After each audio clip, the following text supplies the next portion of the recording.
சீமானின் கூட்டம் நடக்காது. இது குறித்து தான் இந்த காணொலியில் நம்ம தெளிவாக காண இருக்கோம். நாளைய தினம் மே 18. மே மாதம் என்பது தமிழர்களுக்கு மிகப்பெரிய ஒரு சோக மாதமாகும். அப்படி இருக்கக்கூடிய அந்த மே தினத்தில் குறிப்பிட்டு 17, 18, 19 இந்த நாட்களை துக்க நாளாக நம்ம எல்லாருமே அனுசரிப்போம். அதற்கான காரணங்கள் நிச்சயம் அனைத்து தமிழர்களுக்கும் தெரியும் அப்படிங்கிறத நான் நம்புகிறேன்.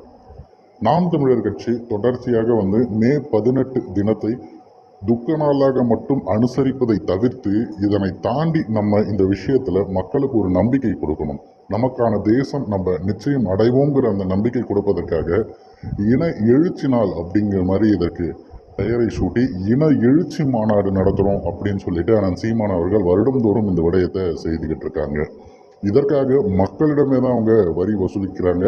அதற்கான கேலி கிண்டல்களை கணக்கே சொல்ல முடியாது. இதனால் வரைக்கும் திமுக கொத்தடிமைகள் எப்படி அதை கேலி கிண்டல் பண்ணாங்களோ இப்போ அவர்களின் நீட்சியாக தாவேகா தொண்டர்களும் அந்த வேலையை பார்க்குறாங்க. நிச்சயம் நீங்கள் இணையத்தில் அதை பார்த்துருப்பீங்கன்னு நான் நினைக்கிறேன். அதனுடைய ஒரு காரணம் என்ன அப்படின்னு சொல்லி தெரியாமல் நிறைய பேர் பேசுவாங்க. அவர்களுக்கு பதில் சொல்ல வேண்டியது நமக்கு கடமை இல்லை. இப்போ நிகழ்வுக்கு வருவோம். கொடிசியா திடலில் நடக்கிற இந்த நிகழ்வுக்கு எப்படியாவது நடத்த விடாமல் செய்யணுங்கிறதுக்காக திமுக அரசு நேரடியாக இல்லாமல் மறைமுகமாக பல வேலைகளை பார்த்துட்டு இருக்கு.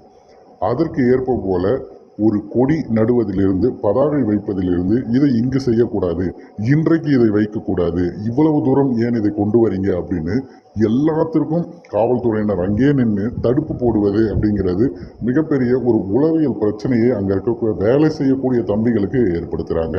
அங்கே வேலை செய்கிற அத்தனை பேரும் கூலிக்கு காசு கொடுத்து ஆளுங்களை செய்யலைங்கிறத அவர்கள் புரிந்து கொள்ளணும். அத்தனை பேரும் ஒரு உணர்வு எழுச்சியாக ஒன்று கூடியிருக்காங்க.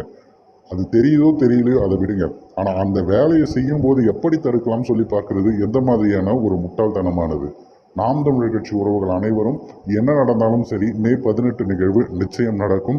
இந்த நிகழ்வில் எந்த ஒரு அசம்பாவிதமும் நடந்துவிடாத அளவிற்கு முழு நோக்கோட எல்லா விஷயத்தையும் பார்த்து சரியாக செயல்பட்டு வராங்க. இருந்தாலும் இந்த காவல்துறையினர் தொடர்ச்சியாக பிரச்சனை கொடுத்துட்டு இருக்காங்க அப்படிங்கிறத நம்ம முன்கூட்டியே பதிவு பண்ணணுங்கிறதுக்காகத்தான் இந்த காணொலியில் அதை நம்ம சொல்கிறோம். நேற்றைய தினம் கூட வடமாநில காவலர்கள், அதாவது தமிழ் தெரியாத தமிழை இந்த மாற்றி பேசுவாங்களா அந்த மாதிரியான ஒரு அவர் கூட நீங்கள் இங்கே கொடி வைக்கக்கூடாது, நீங்கள் நாளைக்கு வைங்க அப்படின்னு சொல்லி அங்கேருந்து அனுப்புவது. ராணிப்பேட்டையில் இருக்கக்கூடிய சல்மான் அவர்கள் பேசிய அந்த காணொலி இணையத்தில் வைரலாக பரவி இருக்கு. இந்த மாதிரியான விஷயங்களை தொடர்ச்சியாக அவங்க தடை செய்ய முற்பட்டு வராங்க. தமிழர்களுடைய பலம் என்ன அப்படிங்கிறத கொடிசியா திடலில் அனைவரும் ஒன்று சேர்ந்து காட்டுவோம்.